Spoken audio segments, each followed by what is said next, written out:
اب اس کو خطرہ بھی تھا، اب کسریٰ ایران یہ اپنی نخوت اور تکبر میں برداشت نہیں کرے گا، لیکن بات آپ پہنچی تھی، عہدہ چلا جائے گا، لیکن آج اپنی قومی خصوصیات کو ضرور پیش کرنا ہے کہ عرب دنیا کی ساری قوموں میں سب سے آگے ہیں اپنی صلاحیتوں کے اعتبار سے، پیسے کے اعتبار سے نہیں ہے صرف، آج تو عربوں کا نام پیسے کے اعتبار سے دنیا کے بڑے بڑے حکمرانوں کے غلام بن گئے، عیاشیوں میں مبتلا ہو گئے، وہ معیار صلاحیت معیار، استعداد معیار ہے۔ اب اس نے پیش کیا تو سارے لوگ وہاں بیٹھنے والے سارے سفیر وہ حیرت ناک نظروں سے اسے دیکھ رہے تھے اور پھر جواب نہیں دے سکتے تھے مجلس میں، اب بات کیسے کریں؟ کسریٰ ایران نے خود تنقید کر دی، مجھے تو عرب قوم کے اندر خصوصیتیں کوئی نظر نہیں آتی، تم نے ساری خصوصیات ان کی بیان کر دی ہیں، مجھے تو سب سے تمہاری تاریخ بتاؤ، تمہاری کوئی بڑی مملکت کا تاریخی دور ہو، تمہارے یہاں کوئی علمی دور ہو، تمہارے یہاں کوئی بڑے بڑے شہر ہو، تمہارے بڑے بڑے ادیب اور عقل مند لوگ ہو، کوئی چیز ہے تو بتاؤ۔ مجھے تو چین تم سے آگے نظر آتے ہیں، ہندوستان میں لوگ آگے نظر آتے ہیں جن میں آبادیاں زیادہ ہیں، جن میں باغات ہیں، جن کا نہری نظام ہے، جن کی فلاں فلاں چیزیں موجود ہیں، اور ان میں طب اور حکمت اور صلاحیتیں موجود ہیں۔ چین کی قوم ہے جس میں اچار سازی ہے، دنیا میں صنعت اور کاریگری ہے، اور دنیا کی قومیں ساری قوموں کو اس نے تذکرہ کیا، عرب میں تو کوئی خصوصیت ہی نہیں۔ اب سارے لوگ حیران ہیں، مقابلے میں نعمان ابن منذر اور دوسری طرف کسریٰ ایران کا مطلق العنان بادشاہ، اس کی رائے کو مسترد کرنا۔ اس نے کہا جان کی امان پاؤں تو عرض کروں، اگر آپ ناراض نہ ہو۔ انہوں نے کہا بالکل جان کی امان ہے، جو بات کہنا چاہتے کہو۔ اس نے پھر عرب کی ایک خصوصیات کو بیان کیا۔ اس نے کہا سب سے پہلے آج دنیا میں سب قوموں سے برتر عرب ہے۔ کیوں ہے؟ اس لیے کہ ان میں فطری صلاحیتیں موجود، ان میں فطری خوبیاں موجود ہیں، ان میں برائیاں بھی ہیں، ذاتی خوبیاں ان کے اندر موجود ہیں۔ آج تمہارا نظام چل رہا ہے ایران کا، یہ ایک حکمران کی وجہ سے چل رہا ہے۔ فرمایا عربوں میں عقل کمال درجے کی ہے، عربوں میں غیرت انتہا درجے کی ہے، عربوں میں وفا انتہا درجے کی ہے، ان میں شدت اپنے موقف پہ سختی بھی انتہا درجے کی ہے۔ وہ کسی کا لحاظ رکھتے ہیں، جو ان کے ساتھ وفا کرتا ہے، دوستی کرتا ہے، اس کا لحاظ بھی اعلیٰ درجے کا رکھتے ہیں، سخاوت بھی ان میں اعلیٰ درجے کی ہے، عزت نفس، اپنی نفس کا عزت کا کبھی سودا بھی نہیں کرتے ہیں، اور قوت اور شوکت کا اظہار اپنا کرتے ہیں۔ اور اس اعتبار سے ان کا حسب اور نسب، دنیا کی کسی قوم کے فرد سے نام پوچھو، باپ کا نام، دادے کا نام، پردادے سے اوپر اس کو نام پتہ نہیں ہوگا۔ عرب تو اپنے پردادے کے آگے تک پورا سلسلہ نسب یاد رکھتے ہیں، گھوڑوں کا سلسلہ نسب یاد کرتے ہیں، اونٹوں کا سلسلہ نسب یاد رکھتے ہیں۔ تمہیں تو اپنے حسب اور نسب کی تاریخ کسی قوم کو پتہ نہیں، تم ہمارا مقابلہ کیا کرو گے؟ اس نے کہا سورہ سخاوت میں ہمارے عرب قوم کا حال یہ ہے، کسی کا مہمان آ جائے، اس کے گھر میں کھلانے کے لیے کچھ بھی نہ ہو، ایک اکیلی چیز جو اس کی پوری معیشت کی بنیاد اونٹ ہے، وہ اونٹ کو ذبح کر کے اپنے مہمان کو کھلا دیتا ہے، اپنے اگلے دور کی معیشت کی پرواہ نہیں کرتا۔ اسی طرح وفا میں وہ انتہا کو پہنچے ہوئے صدیوں کی جنگیں لڑتے ہیں، اور اگر آخری طور پر دیکھو کہ تم کہتے وہ لڑتے رہتے ہیں، تمہارے سارے عرب ایک حکمران ہے، ایک خاندان حکمران ہے، ساری قوم اس کی بات مانتی ہے۔ ہمارے یہاں ہر قبیلہ اس کا اپنا سردار، پوری خاندانی ریاست کی پوری صلاحیت اور صفات رکھتا ہے، اس لیے تو وہ کسی دوسرے کی تابعداری نہیں کرتا۔ وہ کوئی دوسرا اس کے سامنے جھکے کیوں جھکے؟ اس سے زیادہ کمال اس کے اپنے اندر موجود ہے۔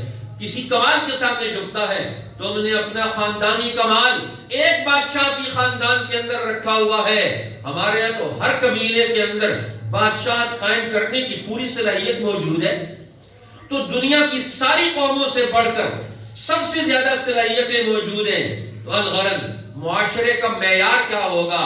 اس میں صلاحیت والا طبقہ کون سا ہے، استعداد والا طبقہ کون سا ہے، حضور فرماتے ہیں بُعِثْتُ فِي خَيْرِ قُرُونِ بَنِي آدَمَ قَرْنًا فَقَرْنًا حَتَّى كُنْتُ مِنَ الْقَرْنِ الَّذِي كُنْتُ فِيهِ. میں اس زمانے میں آیا ہوں جس زمانے میں پوری دنیا کی حکمرانی کرنے والی کیڈر لیڈرشپ یورپ کی اس سرزمین میں صحراؤں میں چھپا ہوا مجھے نظر آ رہا ہے.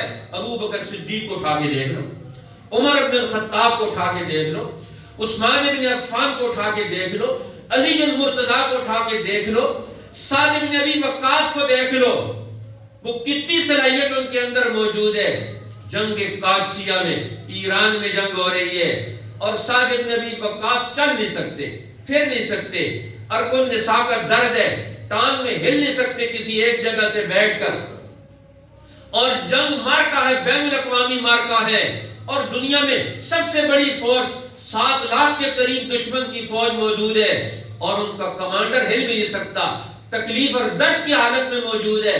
آج تو ہمارے حکمران فوراً باہر چلے جاتے ہیں اسپتالوں میں علاج کے لیے, سپہ سالار باہر چلے جاتے ہیں, عین میدان جنگ میں تکلیف کی حالت میں چل نہیں سکتے, جنگ لڑوا رہے ہیں. ایک تخت پر بیٹھ کے کاستوں کا ایک پوری لائن لگا دی اور جنگ کا نمونہ اور نقشہ دیکھ رہے ہیں, اور نمونہ اور نقشہ دیکھ کر وہاں سے بیٹھ کر وہ پوری جنگ لڑوا رہے ہیں بیماری کی حالت میں, اور یہاں بیٹھے ہوئے تو قریب بیٹھے ہوئے ہیں. اور جنگ قادسیہ کا نقشہ کون تیار کرتا ہے؟ عمر بن الخطاب. سعد بن ابی وقاص کو خط لکھتے ہیں صف لی عیانا, تو مجھے اس مارکے جنگ کا میدان ایسے بنا کر پیش کر نقشے پر, گویا میں وہاں کھڑے ہو کر دیکھ رہا ہوں.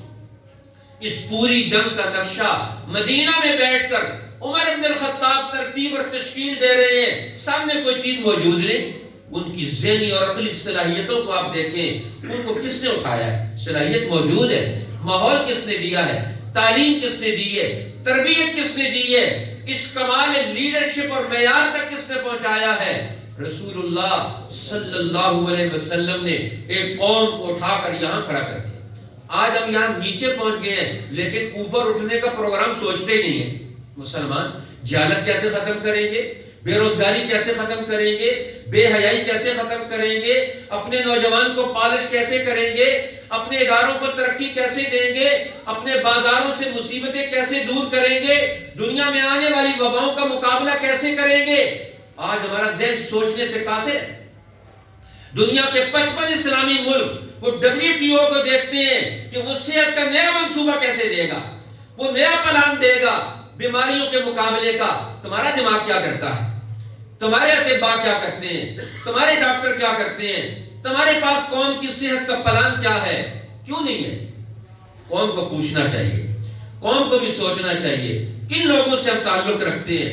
حضور فرما رہے ہیں کہ مجھے خیر قرون بنی آدم کے سب سے فضیلت والے دور میں مجھے بھیجا گیا ہے. اب دیکھو میں ان کی فضیلتوں کا معیار کیسے پیدا کروں, میں ان کو نقش و نگار کیسے ڈالوں گا اس میں کہ یہ دنیا کی قومیں ان پر فخر کرے گی. اس انسانی کیڈر پر جو میں تیار کروں گا یہ قیامت تک کے لیے نمونہ اور معیار بنے گا. اسی تو حضور نے فرمایا تھا اکرموا اصحابی, میرے صحابہ کی عزت کا خیال رکھنا. یہ انسانیت کے لیے سب سے اونچے لوگ ہیں, معیاری لوگ ہیں, خدمت کا سب سے اونچا, ترقی کا سب سے اعلیٰ معیار انہوں نے پیدا کر کے دکھایا ہے. تو بہرحال حضور علیہ السلام نے جس دور میں قدم رکھا وہ دور کیا تھا؟ خیر قرون بنی آدم کا سب سے بہترین دور, جس دور کے سب سے بہترین لوگ وہ موجود تھے, اور ان کو حضور علیہ السلام نے چن کر ایک نئی جماعت بنا کر, ایک نئی مالا بنا کر, ایک نیا گلدستہ تشکیل دے کر انسانیت کے لیے نیا معیار پیدا کر دیا. اللہ جل جلالہ آج کا ہمارا 10 کروڑ پاکستانی نوجوانوں کا کیڈر جو دشمن کے ہاتھوں میں جا کر اس کے لیے استعمال ہونے کے لیے تیار ہو رہا ہے. ہمیں اپنی دھرتی, اپنے دین, اپنے وطن, کل انسانیت کی ترقی کے لیے اس کی منصوبہ سازی کرنے کی اہلیت اور عقل نصیب فرما دے. وآخر دعوانا الحمدللہ رب العالمین. سنت اللہ فرما دے.